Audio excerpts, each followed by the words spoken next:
Hello friends, welcome to happy family. இன்றைக்கி நம்ம soya beans gravy எப்படி செய்கிறதுன்னு பார்க்க போகிறோம். ஒரு கை அளவுக்கு சின்ன வெங்காயம், ஒரு 4 பல் பூண்டு, ஒரு துண்டு இஞ்சி, ஒரு சின்ன தக்காளி எடுத்து நல்லா வதக்கி வச்சுக்கோங்க. அதுக்கப்புறம் ஒரு 2 தேங்காய் சில்லு, கொஞ்சோண்டு சோம்பு, பட்டை, 2 கிராம்பு எல்லாம் போட்டு இந்த வெங்காயம் பூண்டு எல்லாம் சேர்த்து அரைச்ச கிரேவி இது அரைச்சி வச்சுக்கோங்க. சோயா பீன்ஸை குக்கரில் 2 விசில் வச்சு எடுத்து வச்சுருக்கேன்.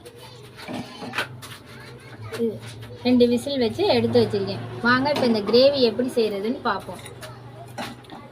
கடாயில் கொஞ்சம் எண்ணெய் ஊற்றிக்கோங்க. இது இந்த வெங்காயம் பூண்டு வதக்கின எண்ணெய் தான், நான் அதை தான் யூஸ் பண்ண போகிறேன் கிரேவிக்கு.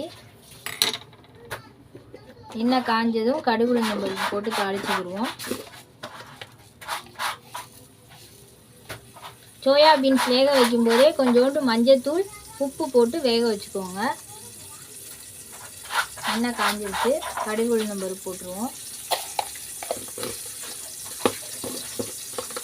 கடுகு பொரிஞ்சதும் நம்ம அரைச்சி வச்சுருக்க கிரேவியில் கொஞ்சமாக ஒரு 1/2 ஸ்பூன் கறி மசாலா தூள், காரம் மிளகாப்பொடி உங்களுக்கு தேவையான அளவு போட்டுக்கோங்க. எங்களுக்கு காரம் கம்மியாக வைப்போம், அதனால் கொஞ்சமாக போட்டிருக்கோம்.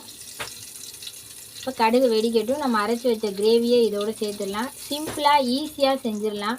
இது சப்பாத்தி, இட்லி, தோசை, ரசம் சாதம், சாம்பார் சாதம் எல்லாத்துக்குமே இந்த கிரேவி ரொம்ப நல்லாயிருக்கும். செஞ்சு பாருங்கள்.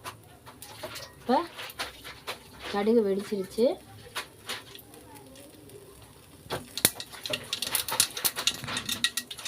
இப்போ இந்த அரைச்ச விழுதை இதில் போட போகிறோம். போட்டுட்டு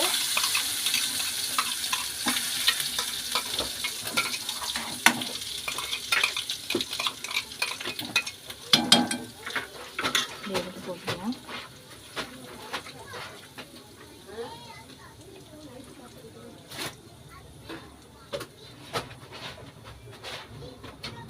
கொஞ்சமாக தண்ணி ஊற்றி ஜாரை கழுவி ஊற்றிக்கோங்க.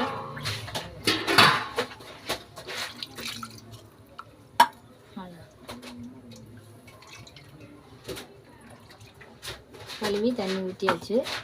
அதை லேசாக ஒரு வதக்கி விட்டுருவோம்.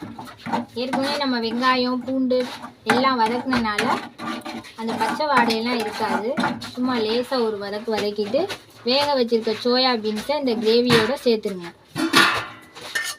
அவ்வளோதான், சிம்பிளாக ஈஸியாக முடிஞ்சிடும் இந்த கிரேவி.